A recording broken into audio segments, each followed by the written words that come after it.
Good morning, everyone. Welcome. This is Angela Coulter and Sarah Sieg, Avagnoni.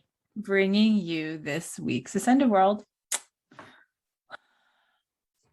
That's all I'm starting with is my sigh. Right. Good Morning, morning. Sandra. Yeah, good morning, Sandra. So where should we start, shall we? Let's just dive right in, shall we? Well, okay. To back up to our topic as we have put it up there. I mean, of course, other stuff comes up, right? Right, as always. Yeah. So this week in our household is my kids' birthdays, right? They're not kids anymore, right? They're adults. So they call it birthday week though. And I always say it's very leonine of them because they're, the August 1st comes and they're like, it's birthday month. It's not just, Right. And so, there's nothing wrong with that, right? Nothing wrong with that. But I'll tell you, everything ends up starting to be, centered around them. And as adults, it still happens, right? Yeah.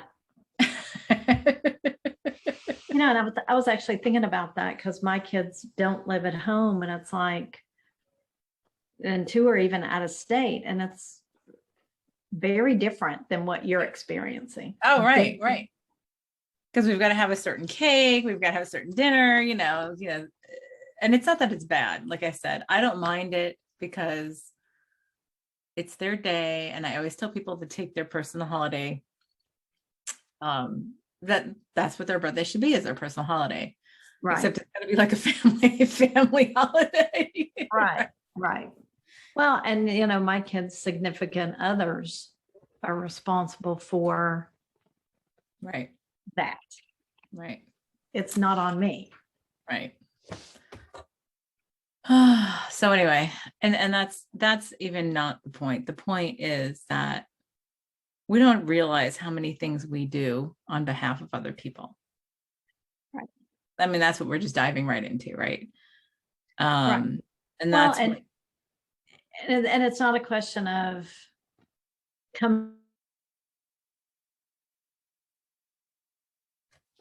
it with firmer boundaries. Yeah. Right. Yeah. You froze up for a second. Did I freeze Yeah. up? You froze up. Yeah. So I was sitting there listening. Now you're back though. Obviously, We're agitated this morning. I know. Smooth that out. Yeah. So go ahead, repeat yourself, I think, because I think you So it's not a question of just coming up with firmer boundaries. Because that's a limitation. Right. Right. And but we don't think of it that way. We think, okay, set boundaries, which is a line, right? Right. But and I'm not even talking about I'm not even talking about my kids' birthdays because, like I said, I'm pretty happy with letting them have their thing. But it was just a good place to start because, we don't realize how much we give to those around us, right? Right. And we think, and we talk about boundaries, right? We talk about boundaries and context of spirituality and consciousness and, I've got to set boundaries and everything else. Well, a boundary is a line, and that's always bothered me because a line is a separation. Right. And it's almost like a protection. Right. Which we talk about, not needing that protection. Right. And so, when we talk about space, right? So in Trinity, what do we talk about when we talk about setting your space? We say no bubbles, no shields. Right. It's all simply holding your space to say, this is my vibration and everything is welcome as long as it matches my vibration or higher. Right. Exactly. And so there's a parameter, but there's not a boundary. Right. And it's like a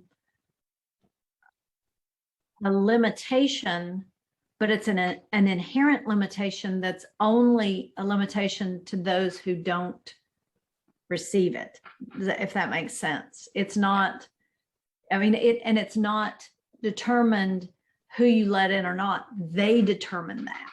Right. So it's a choice, which I think is totally different than a bubble or a shield or a wall or a line or. Right. Because it's not like it's not like a brick wall that you're putting up. It's you're welcome and here are my parameters. Right. And the way I look at that is that it is simply the essence of your authenticity that you're holding. Mm-hmm. And in that case, it's to do anything other than that, it is not in alignment with that authenticity. Right. Right. And so now, like, and it's funny because we can talk about that space thing, but then we're doing boundaries all the time. Right. And we're not doing that authenticity. We're doing, I will go to here. And like, it's funny how what you had said when we were talking last week about how, we are taught that compromise is optimal. Right. Right. And you're essentially no one's happy. Right. That's what you said. You've always looked at compromises. Nobody's happy when they walk away. Right. Because everybody had to give something, had to give up something. Sacrifice something. Right. Right. And so, the reality is we can change that. We can change that idea of what we're doing. And that's a very careful thing for us to step through, though, because it's a matter of not being in the ego with it. Right. But being in presence with it to say, so this is my authenticity, like you said, right? Right. This is who I am. And you can choose to take it or leave it. Right. And it's much easier to meet someone that's in their authenticity. Right. And I think that that's when you come together and you make a connection in that place of authenticity, that it makes that compromise not a giving away. Right. And it's, so then it becomes this going, okay, so this is where I am. Good morning, Sandy. So this is where I am. This is who I am, right? In my authenticity. And you can take it or leave it, right? So, and it's not saying I am allowed to be all of who I am and you're not allowed to be all of who you are. What I'm saying is, in all of who you are, can you take all of who I am in the space? And, and can we find that place of connection and connectivity without that compromise and truly just being, which I think that's the game changer right there. Yeah, totally. And we're so unused to doing that. It's such a habit for us to just say, oh, well, I'll just do this to make him happy, to make her happy. I'll do this. Right. Or to keep the peace. And we don't even think that consciously. It's like very subtle. I'm doing this to make my child happy, to make my spouse happy, to make my family happy, my friends or whatever. And that makes me feel good. Like people say that, oh, well, that makes me feel good to make you happy. Well, and it's the way I look at it is it's very, oh gosh, all I can think of right offhand is it's that Pavlovian training. It's conditioning. Right. And that it requires no thought. Right. It's just where we go and what we do. And it's so interwoven into who we believe we are. Mm-hmm. Sandy said that's good. I guess, what we're saying about like meeting each other. Yeah. It is woven into who we are. And from like the beginning, as children, oh, well, make mommy happy, make daddy happy. Right. Be a good girl, be a good boy, to make everybody else happy with how you behave. Right. Instead of, well, who are you? Who are you? What is your authenticity? And how do we fit that together with our authenticity? Like that's so freeing and liberating versus. It really is. It really is. And it's the fact that children aren't raised that way and that society doesn't function that way just tells you that authenticity just isn't a priority. Right. That what's the priority is go along to get along, make your way in the world, make money, and and it's just like And what's been hitting us in the direction. What's been hitting both of us in the face over the past week has been like one compromise, like one demanded compromise after another. Right. Right. And I found after about the third one, I was like, F that. Not happening. I'm not It just, participating in that. it feels so inauthentic to do that Right. now. Right. Right. Because it's like, you know, why would I do that? Why would I give up this for that? Why would I give up this so you're happy? And you don't have to look at your trigger, by the way. Exactly. Exactly. Which does them the ultimate disservice, Mm-hmm.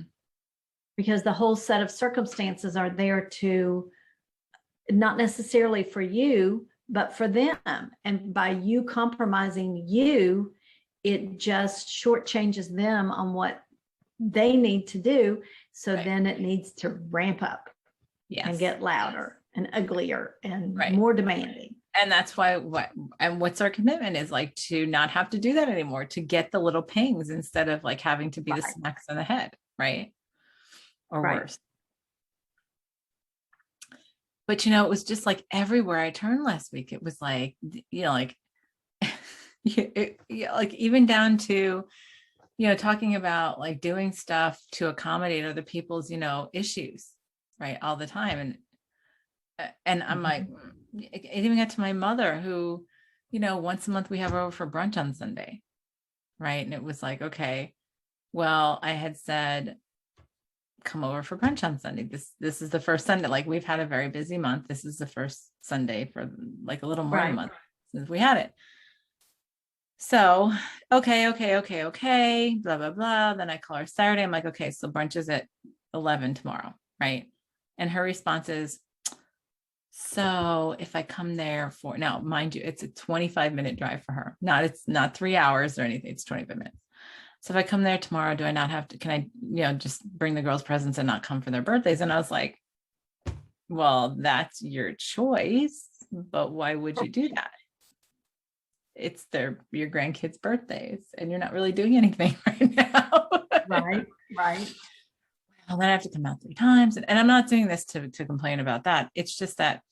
And then it was like, well, then what time are you doing cake on their birthdays? Because I don't want to be there, you know, too late when it gets dark. Like, and it's like all these parameters. And I'm like, okay, well, this is when we're probably going to do it. You can come or not. That's your choice. You can explain that to your grandkids. I'm not doing it because they're adults and you can deal with them directly. Right. And you can come for brunch or not. And that's your choice too. And that's what I finally said was, you can come for brunch or not. That's your choice.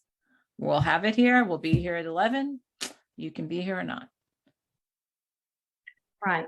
And that's holding that vibration. That's holding that vibration. And, you know, I guess in the past we might have said it's holding that line, but it's really more about the vibration that you hold. Mm-hmm. And more about, you know, I've realized, and I'm not, like I said, I'm not doing this to just pick on my mother, but we do this with people in our families all the time.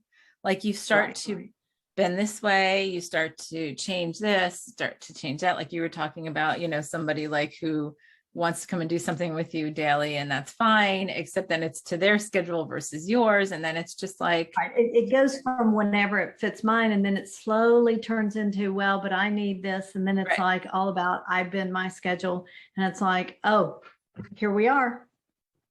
I don't matter.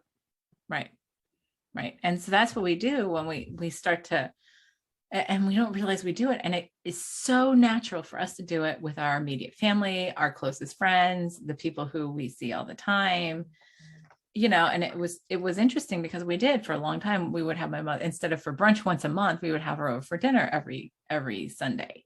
Right.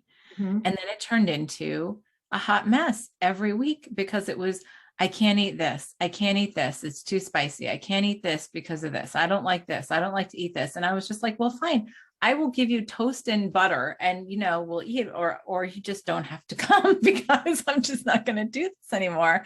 Because I got to the point where I hated Sundays because it was like, well, I don't know what to make because I've got to follow all these freaking parameters. Right. And so like, I had several of those things come up last week where it was like, oh, well, I don't like this, or can you change this? And it was like, you know what? No. Nope. And nope. Right. Once I sat in it and looked at it, and I was like, nope. this is where I stand. This is what's going on. And Sandy says, rule smooths. Yeah, I know, rules. Right. Exactly. It's like, oh, when it becomes like a pain when you're trying to like accommodate, like, have you ever seen somebody who's trying to do like a Thanksgiving dinner for like all these different people in their family? And it's like, oh, we have to do this for Aunt Mabel, and we have to do this for Uncle Tony, and we have to do this, and it's like, oh my God. And I mean, I have to do that when we do retreats because it's to accommodate people's, their diets while we're there, since I provide the food. Oh no, actually, I Right. don't provide food. When we People- provide the, yeah. Right. but well, I did a Glastonbury. That's what I was thinking about. That's different though. But it's like, but we can all, but we have found a balance when we do these retreats, because we do usually all buy food together versus having it brought in, right? And so then we can usually pretty easily accommodate everybody by saying, okay, we'll just cook these things separately and people can just add them in together, like, right, whether it's meat or whatever. So we all get to be authentic in our own what we're doing, right? Versus, no, we all have to accommodate because of this person or these people or whatever. And it's fine for everybody to have their requirements. It's fine for everybody to be where they're at. That's the whole thing of not compromising. It's fine for you to be where you're at and not have to compromise where you are at. Right. Yeah. And it's when your circumstances become a requirement of someone else. Mm-hmm. And then that's the time when it's like, you do you and I do me. Right. And then you come together to find the common ground there. Right. Right. Well, and we have had a lot of that in our household because we have both of our adult kids living at home, right? My oldest with her significant other, we have a basement apartment and they live down there. And then our 23-year-old lives in the bonus room, which is in the main part of the house. So the thing that is, when we want to do something together, it's like everybody, for a while it was like, oh, we've got to accommodate this schedule and we've got to accommodate this schedule. And then finally it was like, you know what, I'm going to do this. And either you can be there or not, or we'll do it a different day. Right. Right. It became so much simpler. And then I just stopped, we put so much worry and energy to making everybody happy around us, like making everybody accommodated and whatever. And it's like, you know what, I'm going to accommodate me in that authenticity. And I am sure welcome to expanding that, but I'm not open to limiting it. There's a difference. Yeah, there's very much a difference. And I mean, the same could be said, just like in our forgiveness program, how we start with out and move then those concentric rings back into the middle. The same can be said for like, your interactions with the bigger picture.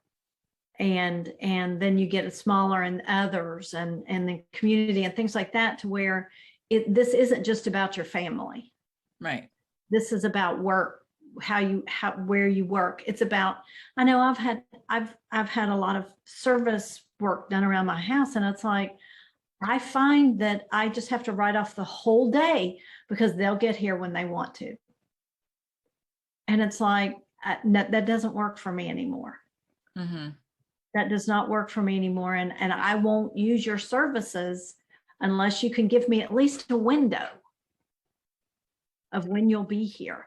But it's not just family. It's not just friends. Oh, right. It overflows into everything. Yeah, it does. Everything. Well, work is a big one, right? Right. Yep. And I think that things have gotten more in your face with COVID, because things are, supply and demand is just wonky with, products and right. goods for if you need, I mean, I heard something like in the Dallas-Fort Worth area that there literally were no air conditioners. Oh, really? None to be purchased. And that the first availability was like November. And I mean, oh, wow. And it's one of those things where it's like, okay, so August, dang. yeah, so well, and this was months ago that I heard that. So it's one of those things where it's just everything is at that place where everybody, it serves you best to come to that place of that authenticity and know who you are before you get in those circumstances so that you can hold your vibration in the midst of all that. Right. Right. So it's the same thing as what we're talking about in the beginning, is holding your space and allowing anything to come in as long as it matches your vibration or higher. It's the same thing of holding your space in interactions with others, holding your authenticity, right? We can take space out and replace it with authenticity, holding your authenticity and not having so here's the thing, here's the fine line, when you have the idea of, well, my thing is more important than their thing, well, then the ego becomes a part of the play, right? As soon as you hear the more than, right. It's that we're equally divine. We are equally important. It's equally important. And it's equally important for us to all be in our authentic selves. And the thing is, if we started making decisions on, can we do this together and be authentic within ourselves? What a difference in our decisions. Exactly. I mean, even in relationships, period. What if we just walked into a relationship that way? Right. The ego has no place. The ego has no place when we don't get into those uncomfortable situations to where it becomes that power struggle or the more than, less than. And it just sets the tone to be such a different vibration through and through. Yep. So, but that takes a lot of retraining, a lot of consciousness, Right. And on both sides. Mm-hmm. Oh, for everybody. Yeah, absolutely. Right.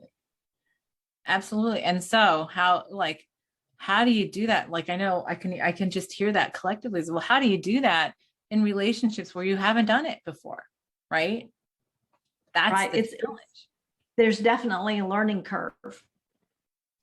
And if you are not in a place of communicating well in that relationship already, that has to be one of the first shifts, is coming to that place of clear and concise communication. And that's quieting that ego. Yeah. Quieting that ego and just saying, no, this is not the place or time for you. Yeah. Yeah. And we're not used to being in that. We're not used to being in that state of constant self-checking. Right. Well, and that's when, and getting a shameless plug in here, is that's when the self-responsibility comes in. When you turn phrases around from saying, you make me feel like this, to when this happens, I feel like this, to say it's my choice. And even further, actually, further, funny that, because I know we say that all the time, right? That it was something that someone I know who's a therapist said, right? They switched it around. They said, well, even better is to, instead of saying when this happens, I feel this way, is to say, I feel this way when this happens, because it takes full responsibility. And I was like, oh, I never thought about that. Like, because we say that all the time, when this happens, I feel this, but that almost puts it like even a small weight on that situation, right? Because you precipitated that happening. Right. Yeah. So if we switch it around and just say, well, I feel this way when this happens, it's like, well, I'm just taking it all. And I was like, you're right. I sort of felt into that. And I was like, yes, I can feel that difference here. Right.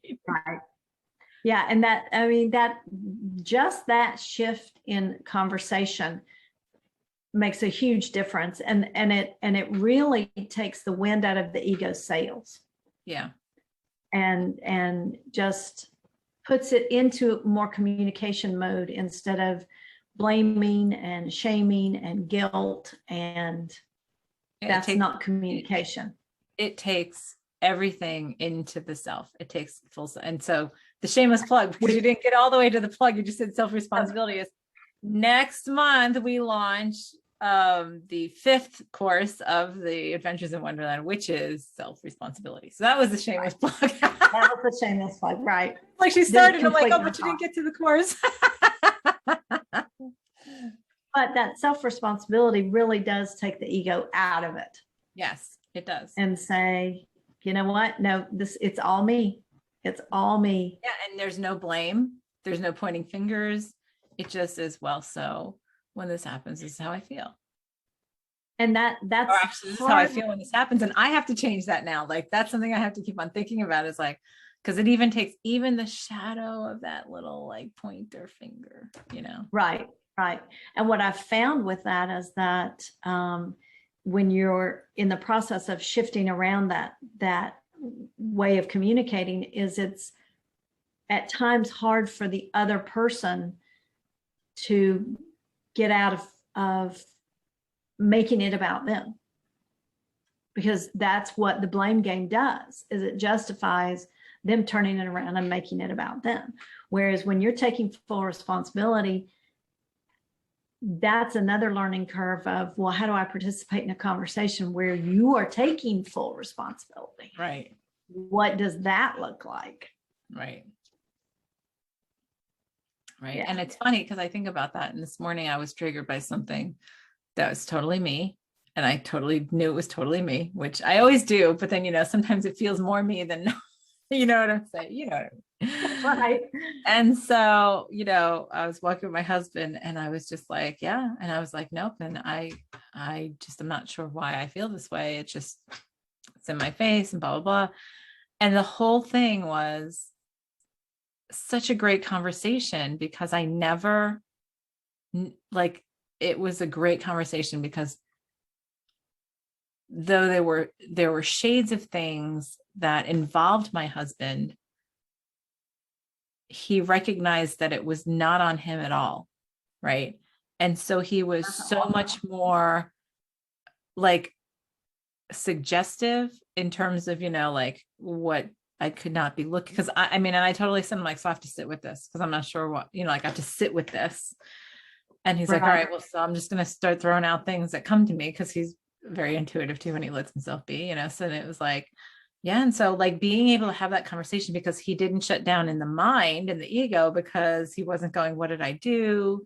Is there something I could have done better? Is there something I could have done that, you know, would have prevented this or whatever? It's like, no, well, how can I help? Or like, what kind of guidance can I get? And that's when I call him my one hit wonder, because when he opens up to that, it's like, oh, he usually can reflect back to me what I'm missing myself. Right.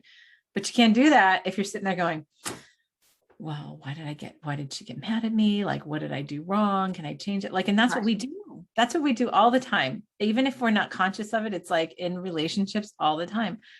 How do I make her feel better? How do I make her do this? And instead it's like, okay, well, nope, there's no responsibility on me. I can just be like, you know, part of the conversation to support whatever it is to look at, right? Makes a completely different set of energies. It does. It does. And that I have to admit takes practice in the beginning. Oh, takes a lot of practice. A lot of open conversations and a lot of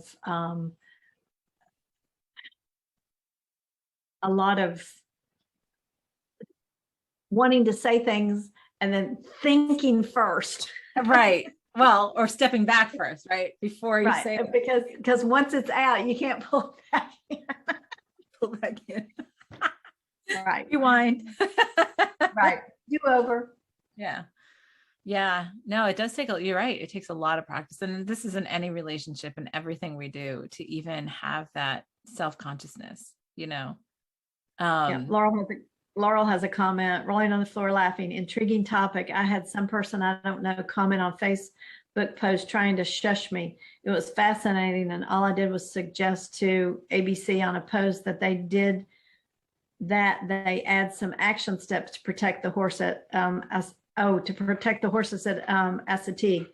I had full response for this person prepared along the lines of, what are you talking about? And then I decided in this case to just say thank you. Exactly. Yeah. Exactly.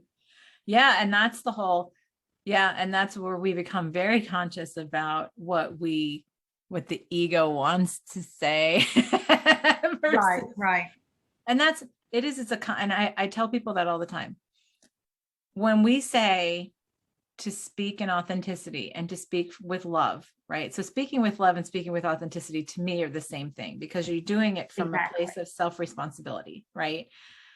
So when you do so from that place, it's speaking from a place of more expanded consciousness, because you're just speaking from a place of being versus having to prove a point, having to prove yourself, having to prove with no agenda. Yeah, there's no agenda. And it takes Sandra, a lot of practice. Sandra says this is very helpful. It makes things come into perspective for me. Thank you. Oh, good. I'm not getting any of these. I'm not getting any comments. So it must be your day. I'm glad one of us is. Yeah. So, and I'll tell you what, so I've been consciously, on my commitment to self work and consciousness for more than 12 years now. Right. So, and I still have to stop and observe all the time. Right. Well, and I believe that instead of being a hierarchy of, getting, higher consciousness, is that our consciousness is just expanding and becoming and encompassing more of the bigger picture. And I think that everything that we've done was to the level that we were. Just like, you can only love at the level of your own self-love. The same with all of this that we talk about, and the more authentic we get, the more this evolves and expands. And it takes stepping into that observation and stepping back and sitting with it instead of just pushing through. And, it's so much easier. Okay. So even though it's still challenging, it's still easier when we're typing it, right? Like Laurel's saying, like going to type a response or whatever, because then you stop. A lot of times we'll stop and read it back to ourselves. Right. And then I find easiest, because I'll be like, I can't tell you how many times I delete, like in Jane the Virgin, the show Jane the Virgin, that's what I love. One of the things I love about that show is how they show when people like start to text something and they text this whole thing. And then they back up. They just delete the whole thing and just go, okay. Right. Or what they wanted to say was this, but this is what they said. And it's like, that's the thing of being conscious about it, going, you know what? That really doesn't serve the purpose. That doesn't serve any purpose here for me to say this, right? It's like, okay, let me just clear it out. Now, of course, it was a different kind of thing with Jane the Virgin most of the time. Sometimes it was funny in that it was like this whole paragraph and then deleting, just like, okay. Right. And so that's where our first steps tend to be, because it's easier for us to see it if we can catch ourselves, right, before hitting the send button, whether it's email or texting or whatever. What just occurred to me was, well, where's the spontaneity and all that? Mm-hmm. And it's like, it's essentially a remembering curve of getting back to that place of authenticity, to where the spontaneity stems from the authenticity, not the ego. Well, right. And the other thing that's tied into that, because this actually ties in so many different things that we talk about, is, because I was talking about this weekend too. What I got into the habit of doing is asking guidance. What is there for me to say here? What is there for me to say here? Right. Is it for me to say this? Right. Sometimes guidance comes in to say something and the ego goes, oh, really? I'm not really comfortable saying that. So then it's not socially acceptable. Right. But when you're committed to that place of love and authenticity, and also the other element to that is being committed to your guidance over your ego, right? Sometimes it's the other way, where you're saying something that would be uncomfortable to the ego to say, that you would maybe gloss over. And again, when we do that, sometimes that's losing our authenticity too, because we're not owning up to what's going on inside, right? Exactly. So sometimes, and that goes all the way back to what we started with, was, you're bending and shifting and sacrificing and compromising and, getting into forgiveness. You're abandoning yourself. Yeah. By doing things other than what is reflective in your authenticity. Yeah. And I had, like I said, I had that happen so many times last week. It was just so in my face, like, are you going to do this? Are you going to back up? Are you going to move that line? Are you going to continue to move that line back? Or are you just going to stand strong in your authenticity of who you are? Right. Right. But part of it does tie into guidance, which is shameless plug. Course 3 in our program is Right. getting strong in your guidance. Here's the thing. That's how it ties back to this, because we always end up tying it back to guidance in some way, shape, or form, like in every episode here. Right. But Right. the whole thing is when we can trust that we have the answers, we can trust that we can stay in the heart and authenticity, and we can trust that guidance is going to give us the perfect path, right? Mm-hmm. Then you can stop and start asking. And that's what I do. I was having a conversation with my husband about overthinking things, which Right. is something he's working on getting past right now, right? Is overthinking. And Right. so he said, and he had told me something last week that I had never known, like it was a process of the way he thinks of stuff. And I said, you telling me that has made so many things clear about things that have perplexed me about you for years. And I'm so thankful that you told me this, because I just had no idea. And he's like, and he looked at me and he goes, so you don't do that? And I go, not anymore. I said, not anymore. Right. And I said, and that's when I realized, I said, no, because I've gone through all of this of getting just smacked upside the head by expanded consciousness to say, no, follow your guidance. The thinking is all ego and it is totally irrelevant. And if you follow your guidance and stay in the heart and stay in that authenticity, then you don't have to think about what you're going to say, because it just happens. It just happens and it's perfect. Right. And when you start to trust that more, then that observance process starts to shorten and clip off, because you don't need to think about it, because then you just don't have all of those things and explanations and justifications and rationalizations and compromises. You just say it. Like, it was funny, as this was in my face, like one of 50,000 conversations I've had in the past week. So Saturday, so my kids and my husband and some friends do D&D, because D&D is back in style now, right? People playing D&D. So they do this D&D group, and they were doing this thing Saturday night, which I was like, great, because we're working on getting all the forgiveness, recordings done. I'm like, great, I get like 4 hours of no interruptions, right? They play in the basement in my daughter's apartment. And so then they're, so I have the quiet and everything else. Well, then like an hour before they start, my daughter calls me and she goes, so would it be okay if we played in the main part of on the main floor tonight? And I, right away, I was in the middle of making something, or dinner or something, birthday cake or something. And I go, well, it's really not the best for me for you guys to do that, but if you must. And as I heard that come out of my mouth, I was like, what'd I just say? And so like we hung up, and then I called her back and I said, you know what? Nope, it's not okay. It's like I had to backtrack. And I was like, wow. And that's like, we do that all the time. Like, oh, well, yeah, it's sort of an inconvenience to me, but okay. Right.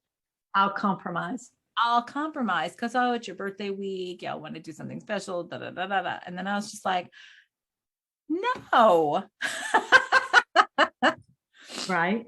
And there was, and then there was like a little bit of there's a little bit of huffiness, right? Because then there's the ego that comes up from, well, fine. And da, da, da. And I guess, well, it worked out fine. But it was, for me, because that's why I know they've just come up, those conversations just are coming up one after the other this past week to test me. Are you going to just stay authentic in that? Are you just going to stay authentic in that? Are you still going to stay authentic in that? Are you going to compromise? Because it catches you unaware. We do it all the time. Right. And that's what happened. I was in the middle of doing one thing, and my daughter called me, and I was in the middle of doing it, like in the kitchen, and I'm talking to her on speaker. And then I was just like, wow, okay. Because I was more focused on what I was doing. And then I hung up and I like sat in it for a minute, and I go, no, that's not okay. Yeah. Because I I wanted to get these recordings done. So I have a lighter schedule this week. So my girls, Right. so I could spend more time with my girls on their birthdays. Right. Right. So, Right. and I had planned all this and da da da da da da. And it was like, and I mean, that all just dumped in. It's like, why would you compromise this? Because now it'll screw everything else up, because you can't do recordings, because if they're on the main floor, it'll echo through the house. Right. And blah, blah. Like, I mean, it's just like in a moment that all just Right. Rushed in, and it's like, well, no. jumped in. Yeah, like I didn't even really need all that anyway, because the reality was no. Exactly. Exactly. Sandy says, love it. Well, yes, it's so easy to revert to old patterns. Right. Right. It is. And I said to my husband, because he walked in after that, and I said, and I was telling him about the conversation. I'm like, and he knows that I'm on that whole, like, nope, no more moving lines. You know, this is it. This is Right. where we are. So, anyway, but yeah, that's the thing. And so like, and I am fully conscious and aware of it. And I still fell into it in a moment of distraction. Right. Right.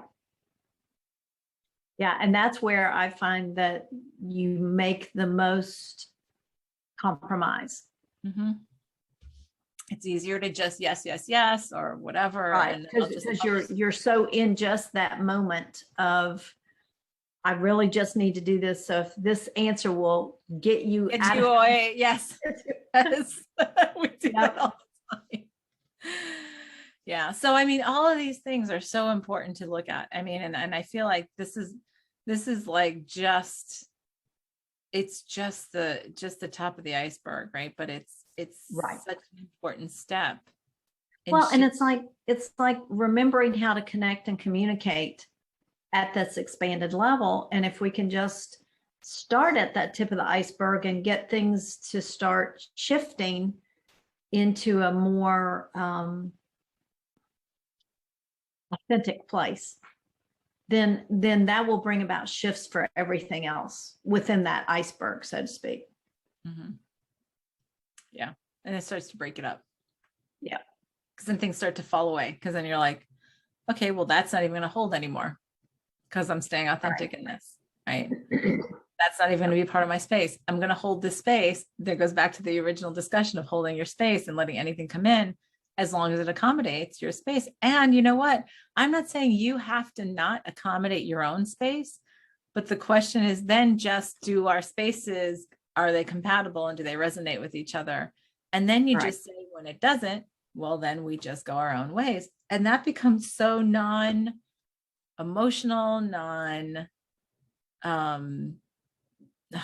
situational. Confrontational. Right. Yeah. Yep. And it becomes so much And easier. non-blaming. Yeah. And it retains everyone's authenticity. It retains everyone's power within themselves, Right. which is the priority for all of us to accommodate within Well, ourselves. and you each person retains their respect, which Mhm. if you come back to the namaste, you know, that's part of my honoring the divine in me honors the divine in you. And if that means we go our separate ways, that's honoring. Right. Right. And Sandy said, and easy. Exactly. Because the easy button is what we all want to, Right. all we Right. aspire to get to, right? Well, not all of us, some of us. Ultimately, my choice, right? Right. So, all right. So I guess our session today, oh, there's the on. As I said, that is about having the consciousness, having the observance within ourselves Right. to be in that authenticity and to honor others in their authenticity, and to allow both in that completion, right? Yeah. To see with new eyes, Yeah. all of this. How to do that with love and ease and fluidity, flow, and to allow everybody to accomplish what is, their ultimate intentions and stuff like that. Oh, that feels really nice. That feels really nice. So, all right, well, let's do that. Go do that. So we'll close our eyes, take a deep breath, open our hearts as we step out of separation back into oneness and wholeness. And we set ourselves at the vibration where that is our truth. That is from where we exist, create, and experience.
All right. That actually felt good. Yeah, it really did. That was real. In fact, I got lost out there and I was like, oh my gosh, where am I? How long have we been out there? You know, I think that was only like 7 minutes when it felt like it was a lot longer. In fact, I came baking once in the middle going, like thinking it had already been like 15 minutes. And I lost track. Right. It Right. was a lot. Sandy says that was a lot. I mean, it was a lot. It felt good though. It felt like I was like washing all this crap off. I was like, oh yeah, get off of that. Like get rid of this, get rid of that. And then it was like, oh, so much easier. Yep. So that's everybody's home play for this week, is that whole consciousness about that, be an observation about that. Right. Beautiful. Beautiful. Yes. All right, everyone. Start. It's a great place to start. I mean, because this emanates in every direction in our lives, every direction. Right. Yeah.